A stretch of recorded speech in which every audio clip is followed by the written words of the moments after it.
Shalom a todos, bienvenidos a este segundo capítulo de nuestro libro Karma con el dinero.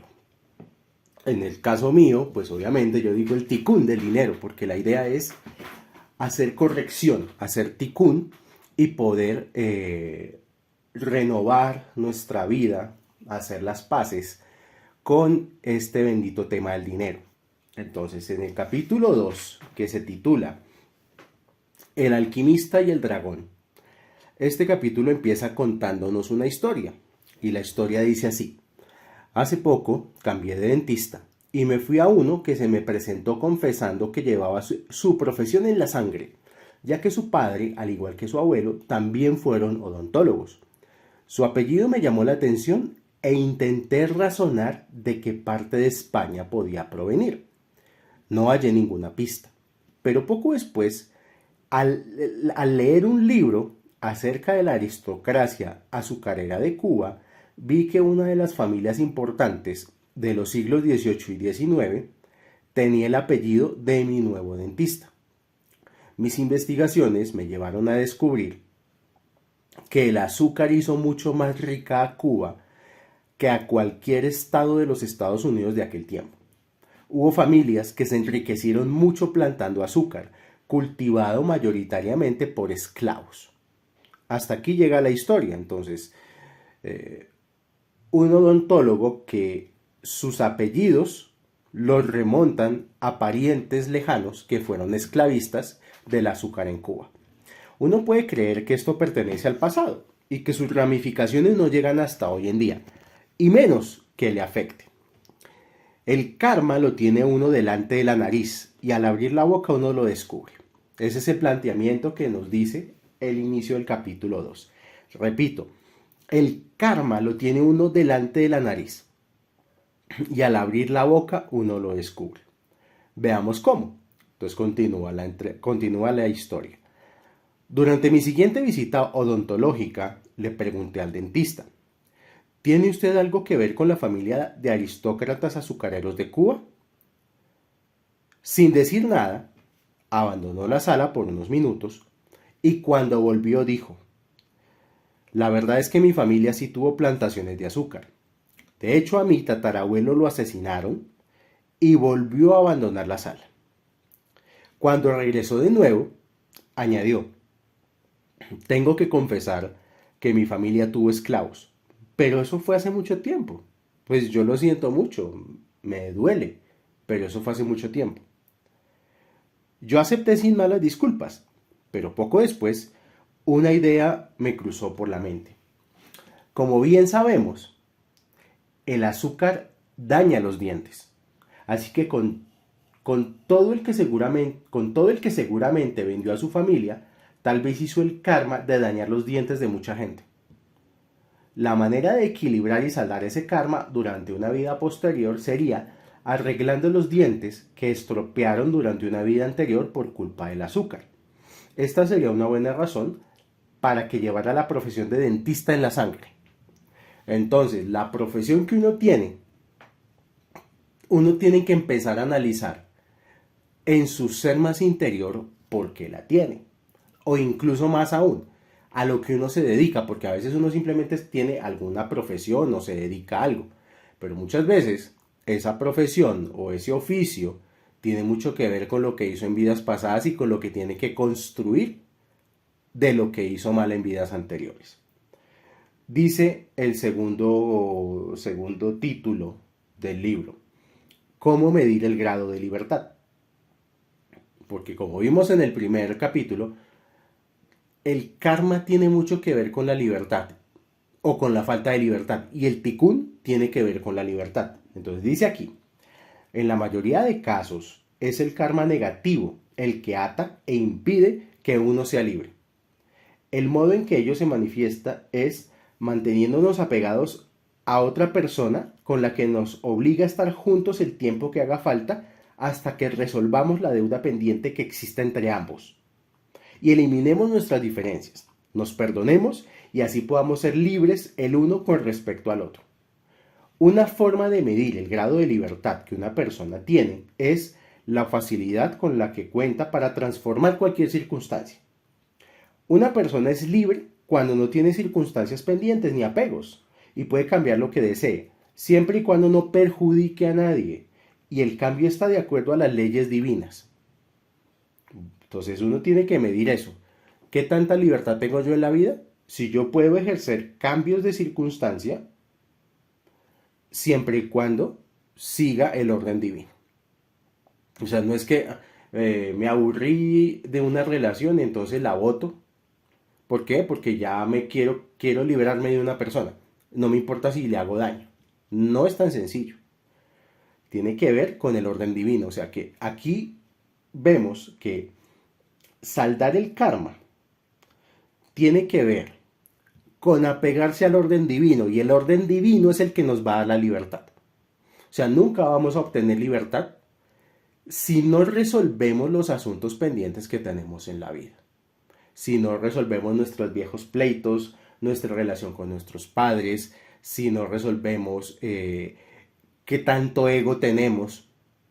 A muchas personas no es que les vaya mal en el dinero, simplemente que tienen un ego muy grande que les impide, por ejemplo, vamos a poner un ejemplo, hay personas, no, es que yo estoy buscando un trabajo, quiero salir adelante, pero es que no me llega nada.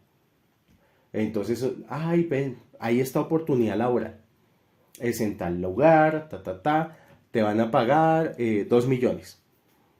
Y la persona muchas veces dice, no, pero a mí primero 2 millones no me sirven. Segundo, ese trabajo es de menor categoría, yo para eso estudié, yo para eso me preparé. Entonces, no está la persona atendiendo que ese trabajo se lo está mandando el orden divino. Y el orden divino lo que le está diciendo es, si quieres dinero, bájate del caballo en el cual te subiste, baja tus expectativas y empieza un poquito desde más abajo. Pero lamentablemente todos queremos empezar desde gerentes o todos queremos empezar siendo empresarios. Y pues para, por ejemplo, ser un buen empresario primero hay que haber sido un buen empleado y haber hecho el curso de ser empleado durante algún tiempo, haber aprendido a recibir órdenes, haber aprendido un horario, disciplina, haber aprendido a vivir con un salario. Pero mucha gente se lanza a querer empresa y no tienen todavía la preparación ni la disciplina ni esa formación que se necesita para que la empresa sea exitosa a lo largo del tiempo. Quieren montar una empresa y que la gente pague lo que están pidiendo por el producto. Y así no funciona del todo. Continúo. Dice, lo que distingue a cada ser humano es el grado de libertad que cada uno posee. Y con el dinero, quien más, quien menos, tiene limitaciones, miedos y asuntos no resueltos. Y no hay que pensar que el rico está libre de problemas. Las personas acaudaladas muchas veces viven con el temor de perder lo que tienen, o encerradas en jaulas de lujo para evitar que los roben. ¿Y por qué piensan que los van a robar? Mejor no saber lo que hicieron en otras vidas. O sea, las personas que piensan que alguien les va a hacer algo, que los van a robar, que cuidado, es porque seguramente tienen en el cuello la ley del karma respirándoles. En Colombia, en el país donde yo vivo, hay un empresario que se llama Mario Hernández, que es un empresario de productos asociados al cuero, ropa y accesorios, principalmente para hombre. Y en una entrevista que le hacían, él decía que, le preguntaban en la entrevista, que si a él no le daba miedo porque él no tenía escoltas, siendo un empresario con mucho dinero en un país como Colombia, que cómo era posible que él no tuviera escoltas, que si no le daba miedo que le pasara algo. Y la respuesta de Mario Hernández fue sorprendente. Él dijo lo siguiente, él dijo, yo trato muy bien a mis empleados, yo no los miro por encima del hombro, yo no los hago sentir mal. Cuando llega un empleado a mi empresa, yo busco que ese empleado tenga casa, tenga donde vivir. Yo los trato como iguales. Entonces, como yo trato a la gente bien, como yo trato a la gente con dignidad, yo no tengo miedo de que me pase nada. Esos empresarios que tienen 8.000 escoltas y que todo el tiempo viven cagados del miedo, es porque es gente que trata mal a los demás y ya tiene enemigos. Como yo no tengo enemigos porque yo trato bien a todo el mundo. yo no necesito escoltas. Ese es un ejemplo de cómo causar el ticún en el dinero. De cómo causar el ticún cuando una persona tiene buen recurso material y al mismo tiempo no tiene miedo de que le pase nada. ¿Por qué? Porque ha generado buenas acciones sobre su comunidad, sobre los demás, sobre su entorno. Entonces, pues la ley divina, aunque este empresario no tenga Torah, aunque este empresario no cumpla misbot, este empresario por lo menos está a paces con la ley del dinero, con el ticún del dinero. Ahora, yo no sé si lo podrá mantener o si sus hijos lo podrán mantener, eso yo no lo sé, porque pues no es precisamente un dinero dedicado a santidad. O quizás sí, quizás Mario Hernández dona parte de sus ganancias a fundaciones o a estudiantes de Torah, yo no lo sé, pero por lo menos él demuestra su grado de libertad, que él está tranquilo, que él puede ir por la calle, no le va a pasar nada, no le van a secuestrar a un hijo, no le van a secuestrar a él, y está tranquilo porque él sabe y está en paz con lo que tiene. Siguiente punto de este capítulo 2. El alquimista. Dice, el alquimista es un ser humano que ha vencido sus limitaciones con el dinero. Es decir, es libre respecto al dinero y ha transmutado su karma negativo y lo ha convertido en tikkun. Es capaz de crear las oportunidades o las cosas que necesita en cada momento. En el otro extremo está el ser humano que es esclavo del dinero, que trabaja por dinero, que vive obsesionado por el dinero y que no sabe cómo comprar su libertad. El alquimista, cuando quiere cambiar algo, lo hace inmediatamente. El resto de personas tendrán que solucionar su karma, o sea, sus apegos y sus circunstancias, antes de poder cambiar. Es decir, lo que a un alquimista le lleva pocos instantes, a otra persona le puede costar meses o incluso años o vidas. Por ejemplo, si te sale una oportunidad de trabajo en otra ciudad, pero tienes karma que no te deja ser libre, lo más probable es que no puedas aprovechar esa oportunidad. Sí, mire, ¿cuántas veces a la gente no le salen buenas oportunidades de trabajo? Pero les da miedo. No, que yo que me voy a ir por allá a estar solo, esto, lo otro. Pues bueno, como me decía un amigo, un buen amigo que tuve hace muchos años, este amigo me decía, y es una frase que se me quedó grabada para la vida y la quiero compartir con ustedes. Él me decía que las oportunidades no se pierden, simplemente se van para otra parte. Uno tiene que aprender eso para poder sanar su relación con todo, que las oportunidades no se pierden, simplemente llegan y si uno no las sabe ver, pues las oportunidades se van para otra parte. Y todo esto, lo que es el alquimista y lo que es el esclavo, es a lo que se refiere el karma con el dinero. Y o bien se tiene maestría sobre esa energía y se hace que el dinero trabaje para uno, o bien este nos domina y somos nosotros quienes trabajamos para él, convirtiéndonos en cierta medida en sus esclavos. Ahora, siguiente capítulo, que es el dragón. De todas las ideas e inspiraciones que la mente recibe, algunas provienen de Hashem o de intelectos superiores. Son las que nos hacen sentirnos libres y en paz. Y otras tienen que ver con lo que nos gustaría hacer de verdad. Estas ideas, lo que nos gustaría hacer de verdad, esto procede del alma. En cambio, hay ideas y pensamientos que vienen del ego humano inferior. La parte humana fea que sale cuando uno grita, cuando uno se enoja o cuando uno se estresa. Es fácil saber de quién estoy hablando, aunque no siempre es fácil reconocerlo. El libro le llama, en este caso, al ego, el dragón. Durante un tiempo, y en muchas de las circunstancias de la vida, es más fácil que uno saque el ego, o sea, que uno saque el dragón a relucir. Cuando una persona no hace lo que uno quiere, cuando no salen las cosas como uno espera, cuando uno no le salió un negocio o no le pagaron a tiempo, siempre tiende a salir el dragón, que es lo que la Torah llama el Yetzer Hará. El Yetzer Hará, que es bueno tenerlo, no en exceso, pero también se convierte en ego, que el ego es que cada uno de nosotros quiere transformar el mundo como uno lo tiene en su cabeza. Pero se nos olvida que hay un orden divino que es el que nos provee y nos sustenta. Este orden divino es el que nos dice cuánto vamos a ganar, cómo lo vamos a ganar. El orden divino es el que puede modificar si eso va a cambiar.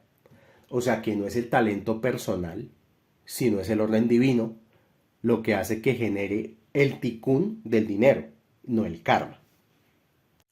Hay una serie de anime muy famosa mundialmente llamada Naruto. Y Naruto, su sinopsis es de un muchacho, de un niño, al cual cuando era un bebé le encerraron el espíritu de un demonio en su cuerpo.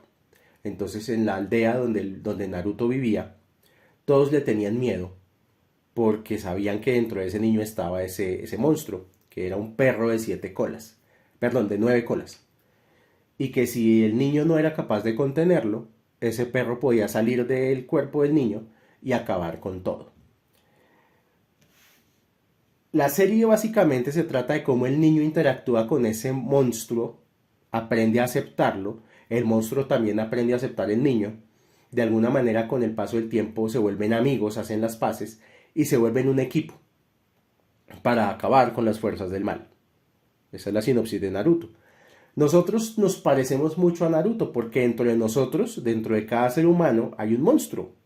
Un monstruo que de vez en cuando sale.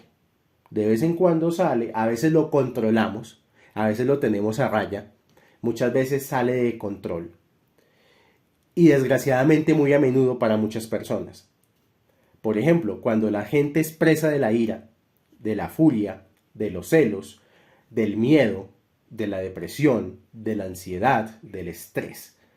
Cualquier emoción y pensamiento negativo abre la puerta a que el dragón salga. Y el dragón se alimenta de la esencia vital de uno mismo. Por contradictorio que parezca,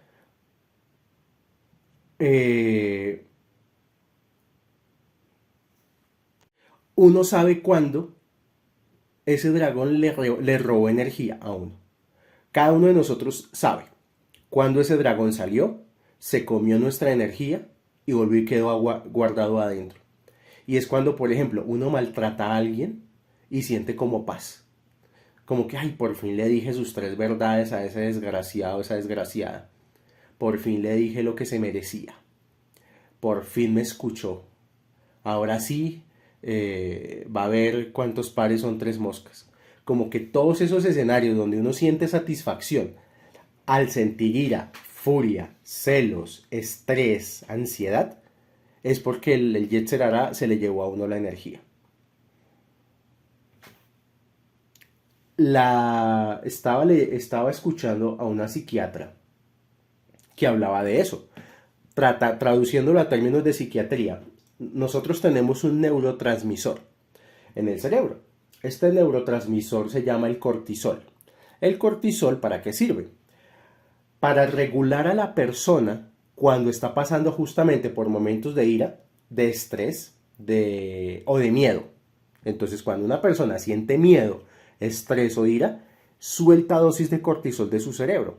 Pero esto el cerebro lo hace es porque es un mecanismo de supervivencia para el ser humano. O sea, cuando una persona está en peligro, y yo no sé si a ustedes les ha pasado, que a veces hay personas, espero que nunca les pase, solamente es un ejemplo, que hay personas que, por ejemplo, en un momento de estrés como que reaccionaron instintivamente, no supieron qué hicieron, pero lo hicieron. Y de pronto dicen, no, es que a mí me iba a pasar un accidente, pero yo me quité no sé cómo. Salté, brinqué, me moví, reaccioné. En ese momento el cerebro tiró un shot de cortisol para que la persona pudiera salvarse. El tema es que el cortisol, cuando no se maneja dentro del cuerpo, se convierte en un veneno para el cuerpo. Cuando un ser humano suelta una dosis de cortisol de su cerebro, para que ese cortisol desaparezca del cuerpo y se desintoxique, deben pasar al menos 8 horas. Pero imaginémonos cómo es la vida de la gente normalmente. que la gente, todo el mundo, todo el tiempo se estresa, todo el tiempo se pone de mal genio, todo el tiempo dice groserías, todo el tiempo se angustia, se frustra, se atemoriza. O sea, que todo el tiempo estamos soltando cortisol en el cuerpo, todo el tiempo estamos soltando inyecciones de cortisol desde nuestro cerebro. Y no tenemos tiempo para poder darle como proceso a eso, como para que el cuerpo se deshaga del cortisol. Por eso es que después vienen las enfermedades a causa del estrés. Por eso es que el estrés sí genera enfermedades. La gente que no sabe estar en paz, la gente que no sabe estar en tranquilidad, todo el tiempo está soltando cortisol y está envenenando su cuerpo. Entonces, una de las primeras cosas que uno tiene que hacer para poder sanar su relación con el dinero es dejar de enviarle cortisol al cuerpo. Es dejar de soltar esta sustancia para que envenene nuestro organismo. Por eso es que la Torá nos dice constantemente, tienes que aprender a ser feliz con lo que tienes, tienes que ser agradecido con lo que tienes, tienes que aprender a estar feliz con tu parte, con tu porción en este mundo. Esto tiene dos significados. El primero, lógicamente, que seamos agradecidos con el cielo por lo que nos da. Porque todo lo que tenemos es una bendición y es un beneficio. Así para nosotros parezca poco. Pero en realidad es mucho. En realidad es mucho. Y segundo, porque cuando uno está en paz con lo que tiene, uno deja de estar generando cortisol. Y como uno deja de estar generando cortisol, empieza a tener la mente clara. Y al tener la mente clara, al no tener todo el tiempo estrés, angustia, presión, opresión, obsesión por dinero, cuando uno empieza a estar en paz con lo que tiene, aparece el alquimista. ¿Qué es el alquimista? El alquimista es lo que yo les he explicado en cursos de Zohar, que son los intelectos que vienen desde los mundos superiores. Cuando de los mundos superiores llegan ideas geniales, que a uno no se le hubieran ocurrido. Yo les hablaba del Zohar cuando de Jochma pasan a Binah las ideas y de Binah, de Malhut y Atzilut bajan ideas para que uno las coja. Y cuando una persona tiene una idea genial es porque la bajó de los mundos superiores del árbol de la vida. Y luego esa idea tiene que pasar por Da'at. Y en Da'at se sabe si esa idea pasa para Gesed o para Geburah. Eso ya lo tenemos claro, espero. Si no me preguntan, pero es así como funciona el descenso de ideas creativas. Para desarrollar la creatividad es así, que uno se conecta con los mundos superiores, pero si uno no está en paz, si uno todo el tiempo está estresado porque no tiene lo que quiere, o porque tiene X años y todavía no ha conseguido nada, o por esto y por lo otro, pues uno en lugar de conectarse con el árbol de la vida, uno lo que está haciendo es soltando cortisol y enfermando el cuerpo. Eso es lo que quiere decir básicamente la explicación de esto. Entonces, uno tiene que empezar a discernir de dónde estoy bajando las ideas para mis negocios, de dónde estoy bajando las ideas para mis empresas o para mis estrategias. ¿Las estoy bajando de los mundos superiores o las estoy bajando del dragón? Entonces vamos a ver, las ideas que provienen del dragón están impregnadas de emociones negativas como la envidia, la glotonería, los celos, la avaricia. Además, suelen estar acompañadas de estrés, prisas y limitaciones. Observa cuando estas emociones aparecen porque serán la señal de que no es Hashem quien te habla, sino es el dragón. Las ideas del dragón son esclavizantes y te hacen sentir mal. En el caso del dinero, el dragón hace que lo gastes sin control, para satisfacer deseos que nunca se acaban.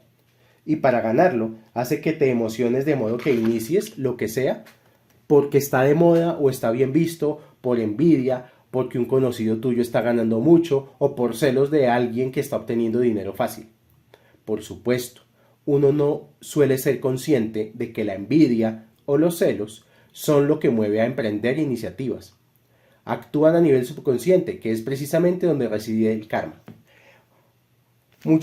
Hablaba yo al comienzo de este audio, que muchos se lanzan a querer ser empresarios sin haber sido empleados. Y muchos quisieron ser empresarios fue por eso, porque no quisieron doblegarse ante otra persona. Entonces, ¿de dónde vino la idea de ser empresario? De los mundos superiores o del dragón. Muchas personas se volvieron empresarias fue porque la voz del dragón les dijo: usted no está para servirle a nadie, usted no está para ganarse un pinche mínimo, usted no está para andar cogiendo bus, usted está para grandes cosas, usted nació para grandes cosas. O sea, todos esos consejos de mente positiva, de motivación, toda esa basura que a veces a la gente le venden, también para meterla en negocios fraudulentos, de que usted que hace esclavizado, usted debe buscar su libertad financiera. Y le venden a la gente esa idea de la libertad financiera, pero entonces la libertad financiera es: venga, mete la plata aquí y en un mes le voy a dar el doble, le voy a dar el triple. Ganancias ridículas que ningún banco las va a pagar, que ningún negocio las va a dar. Pero como la gente está guiada por los pensamientos del dragón, pues la gente cae. Que la gente lo que quiere es plata. La gente está obsesionada con la plata, porque con la plata pueden darse la gran vida, vivir sabroso. Entonces caen en la trampa de los estafadores, de los piramideros, de los que crean muchas veces incluso redes de mercadeo. Uno tiene que ser muy inteligente y muy asertivo a la hora de invertir y ser realista con lo que va a ganar. No meterse en el cuento de que soy un esclavo que merece libertad financiera, entonces le voy a entregar la plata a un desconocido para que la meta en una cuenta que yo no sé, y después resulta la gente sin plata. Así funciona el karma financiero. Entonces uno tiene que limpiar mucho su alma. La Torah es preciosa en eso. La Torah, así la gente no sea religiosa, así la gente no esté tan metida en las misbot, pero la Torah lo lleva a uno a un proceso de depuramiento de ideas que lo hace a uno ser claro y decidir: estoy listo para ser empresario, o ser claro y decir: no, la verdad, a mí me falta pelo pa' moño, a mí me falta todavía culo pa' pantalón de paño. Yo tengo que primero ser empleado, tengo que primero ahorrar, tengo que primero educarme, capacitarme, para no estar todos poniendo las mismas panaderías, los mismos negocios, los mismos asaderos de pollo, y estar todos compitiendo por precios bajos. Eso es a lo que quiero llegar, y que debemos es depurar primero nuestra alma, nuestras ideas, y saber de quién estamos recibiendo la información. Si de los mundos superiores, de Hashem, o de nuestro ego, del dragón. El libro de Karma con el dinero ahora nos va a tratar un tema que es el de la esclavitud. La esclavitud tiene mucho que ver, como un fenómeno histórico, con el karma. Entonces, aquí dice: traficantes de esclavos ayer y hoy. La vida de John Newton: nació en el año 1725, murió en 1807. Conocido por haber compuesto varios himnos, entre ellos la canción Amazing Grace, ilustra acerca de las atrocidades que uno puede llegar a cometer por dinero. Durante bastantes años se dedicó al transporte marítimo de esclavos capturados en África. A raíz de una grave enfermedad y gracias a las convicciones religiosas que con el tiempo desarrolló, consiguió abandonar el transporte humano. Más tarde tuvo un papel importante en la abolición de la esclavitud en Inglaterra, ya que sirvió de inspiración y dio fuerzas al parlamentario inglés William Wilberforce para que no abandonara su lucha por la liberación de los esclavos desde el Parlamento británico. Wilberforce finalmente ganó la batalla y logró, tras años de persistencia política, que el Parlamento proclamara una ley que aboliera la esclavitud en Inglaterra. Durante los años que duró el tráfico humano por el Atlántico, Brasil fue el país donde llegaron más esclavos. Desde mediados del siglo XVII hasta el siglo XIX, el principal puerto de esclavos fue Río de Janeiro, del cual se decía que era el puerto más magnífico del mundo. Las cifras que se muestran a continuación hablan de qué países son los que pueden haber hecho más karma negativo con los esclavos y el año en que se abolió la esclavitud en ellos. Entonces, Brasil, casi 4 millones de esclavos en cantidad total, y abolió la esclavitud en el año 1888. Haití, más de 850.000 esclavos y abolió la esclavitud en 1804. Jamaica, casi 750.000 esclavos y abolió la esclavitud en 1838. Cuba, más de 700.000 esclavos y abolió la esclavitud en 1886. Estados Unidos, casi 600.000 esclavos. La abolió en el año 1865. A todos ellos, porque estas cifras no son totales, sino son estimativas, hay que sumar los que murieron al ser capturados en África o durante la travesía por el Atlántico en barco. Parece ser que los tiburones merodeaban cerca de los barcos para alimentarse de los cuerpos que tiraban por la borda. Otras veces, si había tormentas fuertes, podía llegar a fallecer la mayor parte de la tripulación. Y seguramente todos los esclavos, pues estos iban encadenados. No se sabía a ciencia cierta cuántos fallecieron durante los viajes. Cuando empezó el tráfico, la cifra de muertos era muy alta y podía oscilar entre 15 y 20 de cada 100 que embarcaba. O sea, que un esclavista sabía en sus cuentas que de 100 esclavos que compraba, 20 se le iban a morir. Ya lo tenía en cuenta. Aunque había casos en los que más de la mitad fallecía. En los últimos tiempos había menos fallecimientos, alrededor de 5 de cada 100 que embarcaban. Va a tocar el tema de Haití, vamos a hablar de Haití. Hoy en día, Haití es uno de los países más pobres del Caribe y de toda Latinoamérica. Sin embargo, cuando fue colonia francesa, llegó a ser el primer productor mundial de azúcar, que en su mayor parte era fabricada por esclavos. Según varios cálculos, en vísperas de la Revolución Francesa, vivían en la colonia 500.000 de almas. De ellas, más de 450.000 eran esclavos. El resto eran 40.000 blancos y 28.000 gente libre, o sea, esclavos que habían ganado su libertad. Se les llamaba libertos. Los esclavos eran casi el 90% de la población y los blancos no llegaban al 10%. En aquella época, arribaban cada año a la colonia cerca de 30.000 africanos, una media de 2.500 por mes. Desde el punto de vista de la libertad, podría decirse que en Haití se rebasaron todos los límites y se llegó a hacer mucho karma negativo. Es impensable que en un país prácticamente formado por esclavos no haya revueltas. Sí las hubo y se derramó mucha sangre.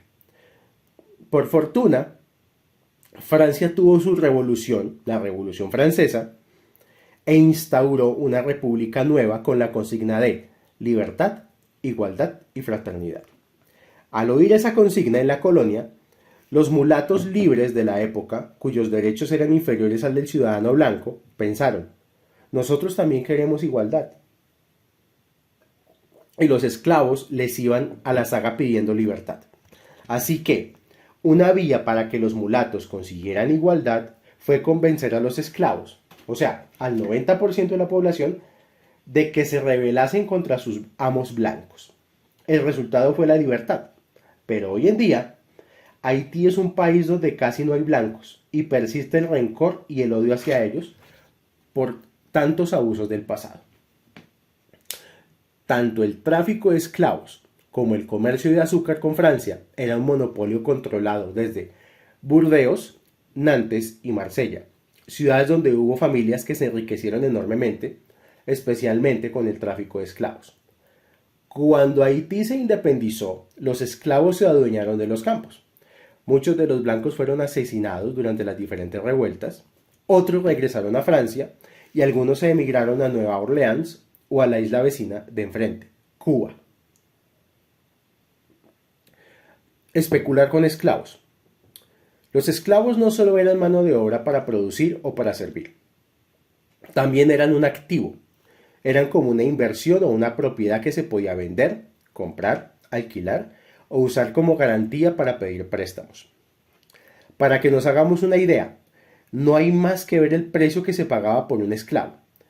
$90 en Cuba en el 1800, hasta $200 en Brasil en 1810, $360 en 1850, $700 en Cuba en 1859 y hasta $1.500 en Cuba en 1864. Las revueltas eran comunes, y cuando un esclavo era capturado y condenado a muerte como castigo, el dueño solía hacer lo posible por evitarlo, no por misericordia, sino que iba a perder dinero, por la pérdida de dinero que representaba. Alejo Carpentier se inspiró en ambientes y personajes reales cuando escribió una novela llamada El reino de este mundo, ambientada en Haití durante la época de la independencia. En la novela, el esclavo protagonista va a ser ejecutado como castigo por una revuelta en la que asesinaron a toda la familia de su amo y le quemaron las propiedades. Sin embargo, su amo consigue que no maten a sus esclavos y les sean devueltos, no para castigarlos, sino por dinero. Sin esos esclavos estaría arruinado. Poco después, al igual que otros franceses, emigró a Santiago de Cuba, donde poco a poco fue vendiéndolos uno a uno, primero para pagar sus vicios, luego para subsistir y finalmente para morir en la miseria. Siguiente capítulo, Cuba Libre. La bestia del dinero, del azúcar y de la esclavitud dejó Haití y se trasladó a Cuba, país que en pocos años se convirtió en el principal productor mundial de esta sustancia y el importador de esclavos más importante de la época. O sea, básicamente, la cocaína de esa época era el azúcar. O sea, era la mafia de la época. El puerto de La Habana fue durante el siglo XIX el más importante del mundo en cuanto a tráfico de esclavos. El destino de muchos de ellos eran plantaciones de azúcar muy rentables, gracias a ellos, y cuya recompensa era un trato casi brutal, sobre todo durante los 5 o 6 meses que duraba la recolección del azúcar. En 1821, durante el exponencial crecimiento del azúcar cubano, se prohibió el tráfico de esclavos, pero Cuba lo siguió permitiendo clandestinamente. Y de ese tráfico se hicieron grandes fortunas. Un país, y aquí vamos a por qué estoy echando todo este cuento de la esclavitud y de los esclavos. Un país hace karma por permitir una cosa así: falta de respeto a la libertad y violar las leyes y fomentar la corrupción impunemente para conseguir dinero. Fijémonos en nuestros países. O sea, lo está diciendo aquí. Aparte, que yo pienso una cosa, que como todo está diseñado dentro del orden divino, dentro del plan de Hashem, de la mente inefable que está en el Ein Sof, y que nosotros no podemos ni siquiera entrar en los pensamientos de Hashem, de pronto las personas que hoy en día el fenómeno más doloroso entre los seres humanos es el fenómeno migrante. El fenómeno de los migrantes, que todos los días vemos en noticieros o en internet, de miles y miles de personas que recorren carreteras para llegar a las fronteras para intentar pasar a Estados Unidos, o que se mandan en barcos para intentar llegar de Marruecos a España o a Italia. ¿Qué karma estarán pagando esas personas? Según lo que estamos leyendo, las leyes del Tikkun, y hasta me atrevo a decir, el Shara Gilgulim, son personas que seguramente maltrataron esclavos en vidas anteriores y se enriquecieron de la esclavitud. Y por eso tienen que pasar por el proceso de la migración hoy en día.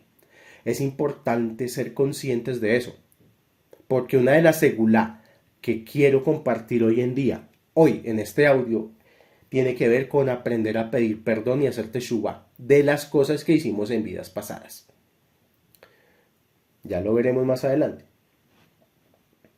Pero repito, un país hace karma por permitir esto: falta de respeto a la libertad y violar las leyes y fomentar la corrupción impunemente para conseguir dinero. Además hay que añadir el tema del trato a los africanos y qué sucedía con los hijos de los blancos y qué sucedía con los hijos que los blancos tenían con las mujeres negras, o sea, los mestizos o los mulatos. Hoy en día las personas nacen libres, pero a lo largo de la vida aparecen diferentes formas de esclavitud. Por ejemplo, hay personas que huyen de países pobres o corruptos, de regímenes políticos comunistas o dictatoriales, y para salir de su país se ponen en manos de mafias u organizaciones clandestinas que les cobran cantidades desorbitadas. Si la persona no dispone de ese dinero, se la obliga a trabajar para la mafia una vez llegue al país de destino, bajo la amenaza de hacer daño a algún familiar que se ha quedado en el país de origen. Las mafias, al igual que los traficantes de esclavos, no respetan la vida de las personas y lo demuestran cuando buscan conejillos de indias para probar, por poner otro ejemplo, una nueva partida de droga. Suelen convocar a los que son totalmente adictos diciéndoles que es una partida nueva a menor precio o incluso regalada y se la dan a probar para ver los efectos y la calidad de la droga. En algunos casos es tan mala que alguno de los adictos muere después de probarla. Evidentemente, casi nadie se queja cuando un adicto muere, y el mafioso, con total frialdad, llama por teléfono a su capo para reportarle que la droga es de mala calidad. Está claro que tanto el traficante como el mafioso hacen mucho karma, tanto con el dinero como con las personas cuya vida han puesto en juego. Una de las maneras que el universo tiene de devolver ese karma negativo es haciendo que, tal vez en una vida futura, alguien que verdaderamente le importe, como un hijo, muera por culpa de la droga. Todo tiene que ver con karma y todo tiene que ver con tikkun.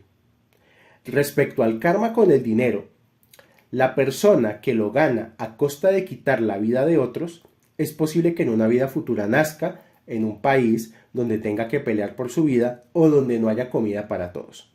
Esta vez será su vida lo que está en juego y le puede ocurrir que sea él quien se tenga que poner en manos de mafias para que lo saquen de ese país. Siguiente tema. Cuando el alma habla.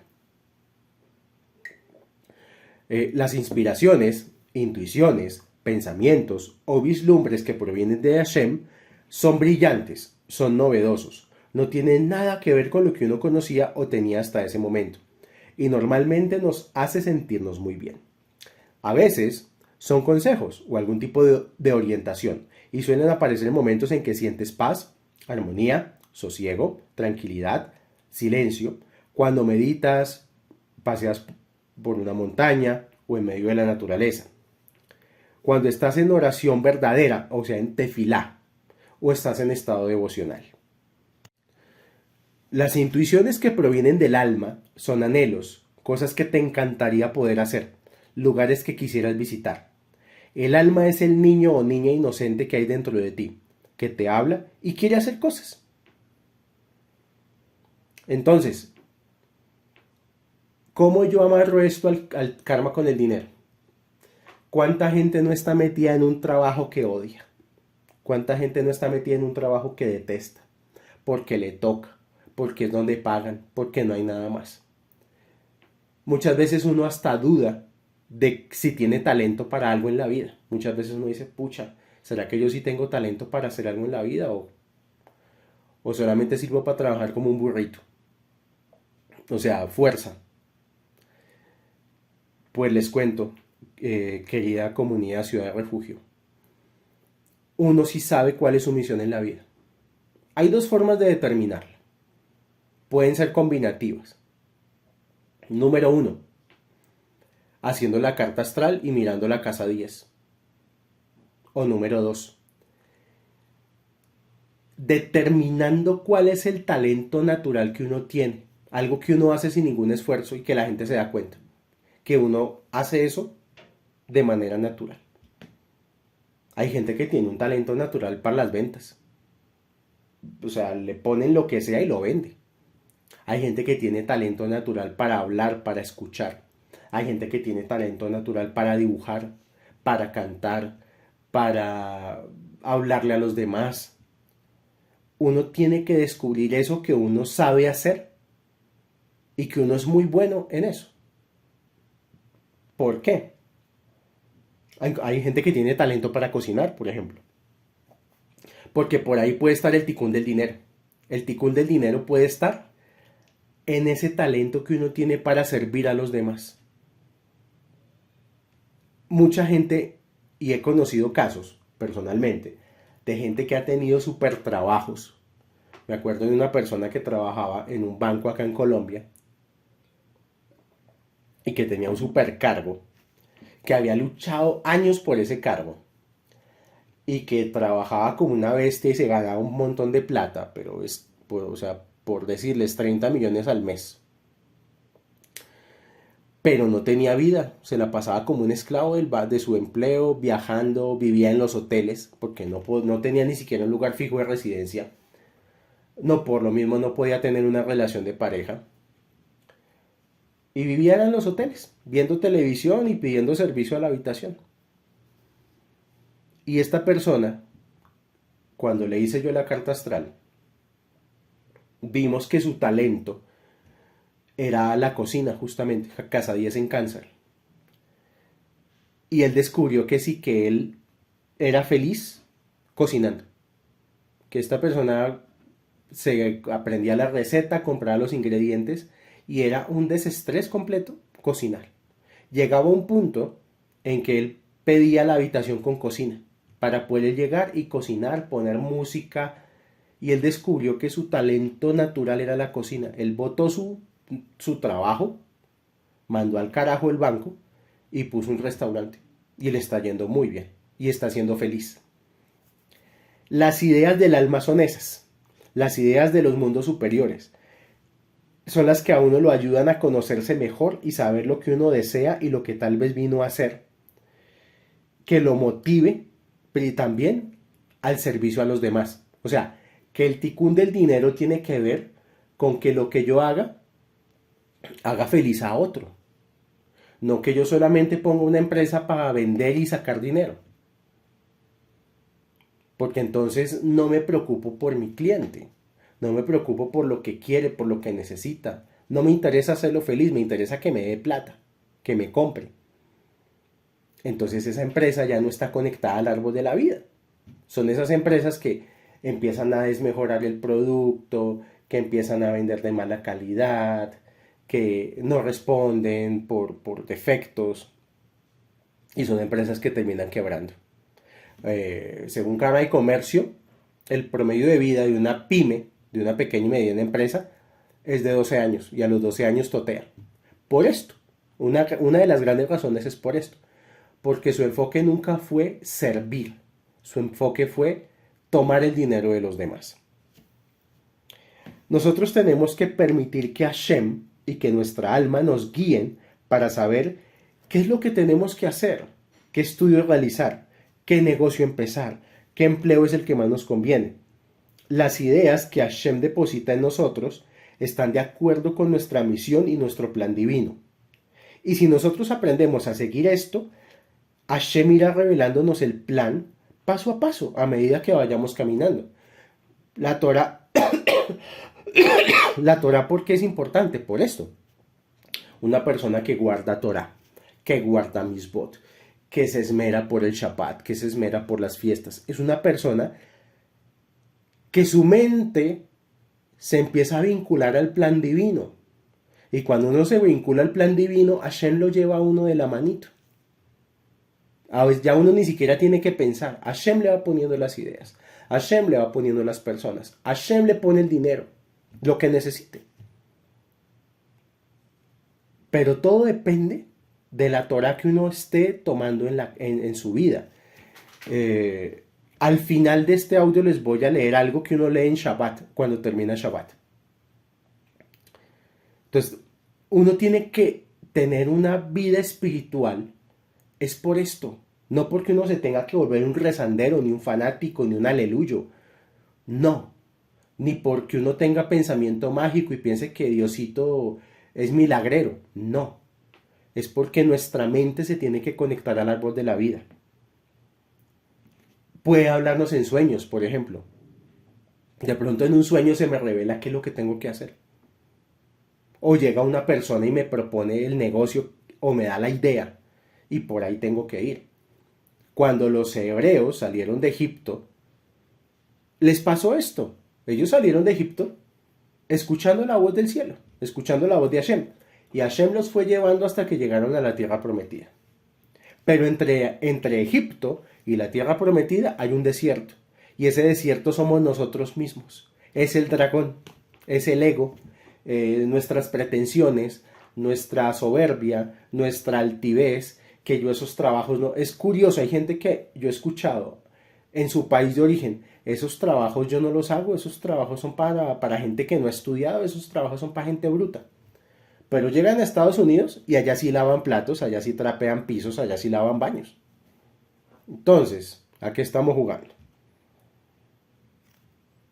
Un tema importante que no quiero dejar pasar en este audio. Liberarse de viejas limitaciones mediante el perdón. Perdonar significa ser libre. Y no perdonar es hipotecarse con el pasado. Vuelvo y repito, perdonar significa ser libre. Y no perdonar es hipotecarse con el ayer. Es necesario perdonar para liberarse de ataduras con personas del pasado que no permiten que la conciencia de abundancia se expanda. Acá el libro, el autor nos va a contar una historia, dice así. En cierta ocasión, poco después de colaborar como freelance para la editorial que mi esposa y yo fundamos, una persona me pidió dinero. Por la confianza y el buen hacer que dedicó a nuestra empresa, decidí prestárselo. Pues bien, a día de hoy todavía estoy esperando que me pague. Resulta que esa persona tiene el signo astrológico de Sagitario. Y es que los Sagitarios cuando son negativos tienden a hacer esas cositas. Otro caso fue el de otra persona amiga mía que también me pidió un dinero en el pasado, el cual todavía estoy esperando que me pague. Y resulta que esa amiga también es Sagitario. Para redondearlo un poco más, durante un tiempo mantuve relaciones comerciales con un distribuidor del signo Sagitario, quien todavía tiene pendiente conmigo una deuda económica. Yo intento perdonarles y no limitarme, pero me di cuenta que si una persona me pide dinero y sé que es del signo Sagitario, es muy difícil que le preste dinero. Digamos que tengo cerrada la ventanilla de préstamo para las personas de signo Sagitario. Cuando uno conoce su carta astral es interesantísimo esto, porque uno ya sabe incluso este tipo de cosas. Continúa la historia diciendo, para terminar la historia, tengo un amigo, que además es un cliente, que siempre paga las facturas con puntualidad. A veces incluso se ofreció a pagar de más a cuenta de la siguiente factura. Este amigo es de signo Sagitario y me ayuda a equilibrar la balanza y a no limitar a las personas por su signo astrológico. Espero que siga con esa tónica de leal amigo y comerciante. Además de haberme brindado la oportunidad de aprender a perdonar, estoy agradecido a esas personas porque gracias a ellas ahora tengo una experiencia interesante que explicar, aunque en diferentes momentos hizo que aparecieran en mí malos sentimientos. El no perdonar a una persona te ata automáticamente a ella. Eso significa estar influenciado por la conciencia de abundancia de la persona a la que te encuentras atado. Por ejemplo, si por karma te toca nacer con un padre o una madre que tienen conciencia de pobreza, la vas a vivir, te guste o no, durante la infancia y para alguna parte de la juventud.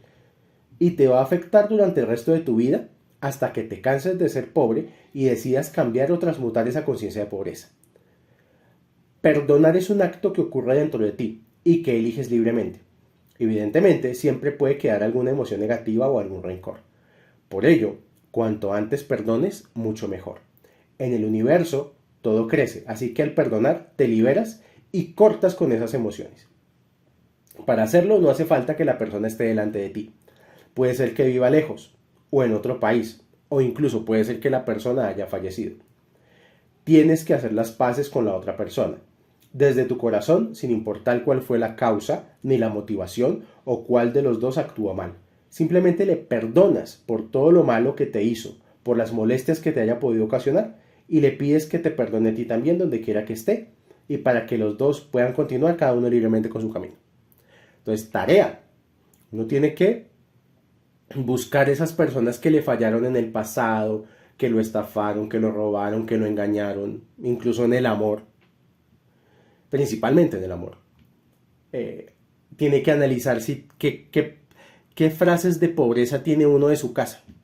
Porque lamentablemente los papás a uno lo criaron de la mejor manera que pudieron. Eso es así. Pero los papás inocentemente le instalaron a uno pensamientos de pobreza. No hay, no alcanza. Usted cree que yo tengo un árbol que da plata. Usted cree que la plata es fácil, la plata es difícil, la plata duele.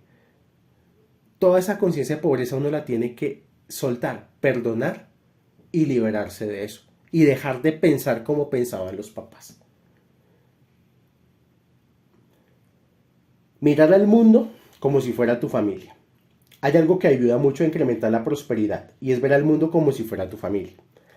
En la India casi todo el mundo cree en la reencarnación y en determinados círculos del país la gente ve la población del mundo como si fuera su familia. Lo cual me pareció inverosímil la primera vez que lo vi, pero no lo puse en duda puesto que creo en la reencarnación.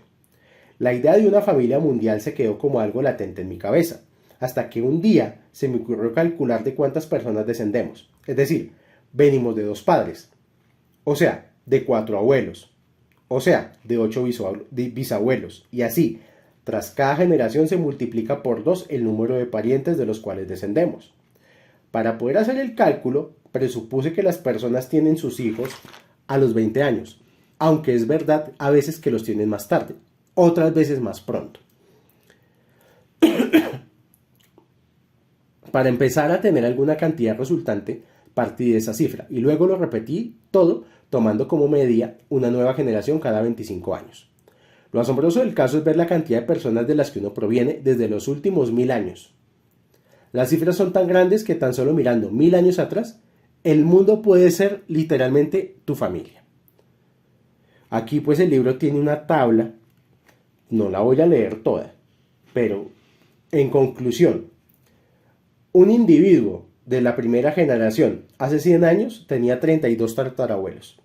Hace 500 años, 33 millones y medio y hace 1000, 100 billones de tatarabuelos. Es decir, muchísimas personas del planeta son antepasados nuestros, aunque muy lejanos. De eso hablamos en cursos de reencarnación. Por ejemplo, si la persona se acuerda de que las almas se van subdividiendo, pues aquí está la explicación de que nosotros provenimos de chispas y chispas y chispas y chispas de almas. Con esto terminamos el capítulo 2 de este libro y pasamos a las 2 segulot que quiero compartir en este audio. La primera segula, que tiene que ver con todo eso que hemos hecho en vidas pasadas y que gracias a Hashem no sabemos y no queremos saber, no queremos violar esa memoria para no transgredir la Torah. Hay una manera en la cual uno todos los días puede corregir todo lo que haya hecho en vidas anteriores. Después del rezo de Shaharit, hay unos rezos especiales. Estos rezos especiales se les conoce como Tahanún. Los Tahanún más importantes son los de los lunes y los jueves. Uno lunes y jueves tiene que hacer Tahanún, que son unas súplicas de perdón, porque el día lunes y el día jueves, dice el Talmud, dice la Gemara, que son días donde las cortes celestiales están abiertas. O sea, los tribunales están abiertos los lunes y los jueves.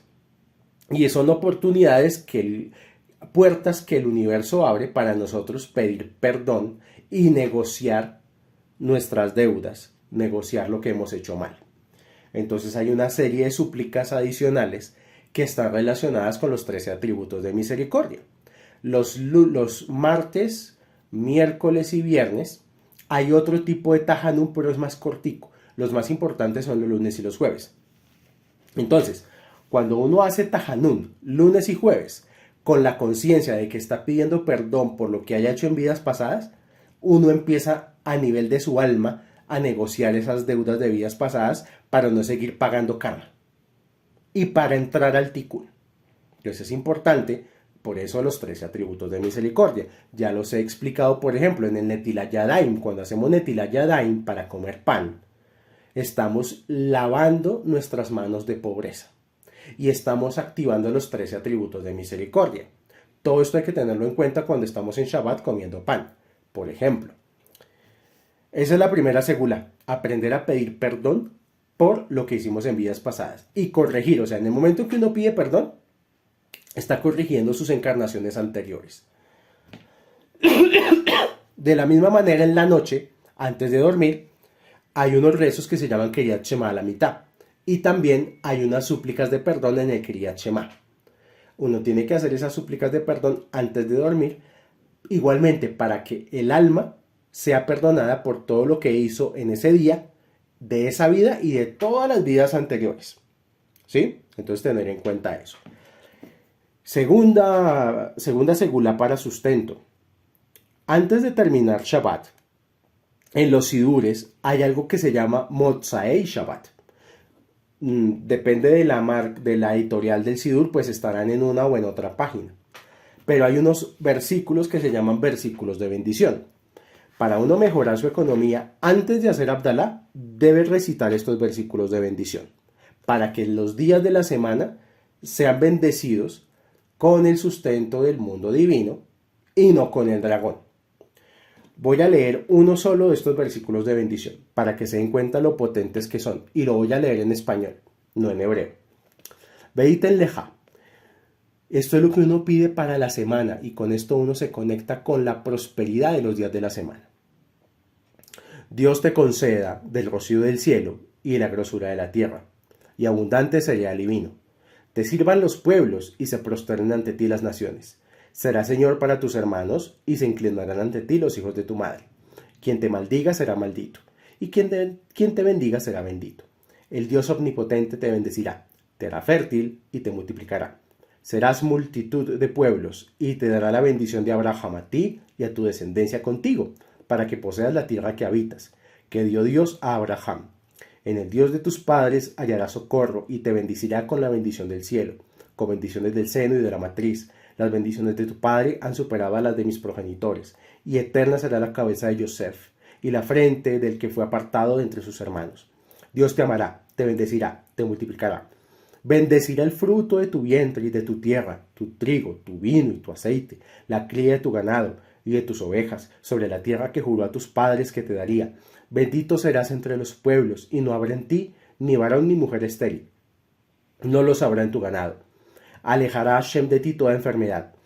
Todas las dolencias de Egipto que tú conociste no las mandará sobre ti, sino que las enviará a todos tus enemigos. Y este es uno solo, faltan todos los demás. O sea, ahí los dejo como picados de curiosidad, para que hagan estos versículos de bendición sobre el sustento y sobre sus vidas antes de cerrar Shabbat. Les agradezco a todos los que han llegado a este punto, escucharon todo este audio. Les agradezco doblemente porque tengo muy corta la voz. Hice mi mejor esfuerzo. Espero no haber tosido mucho durante el audio. Y me perdonen porque no tengo la voz óptima. Que Hashem los bendiga con Refuah Shelema, Parnasá, Atzlajá, Briut, Shalom Bait. Y nos estamos escuchando en el próximo audio. Shalom, shalom para todos.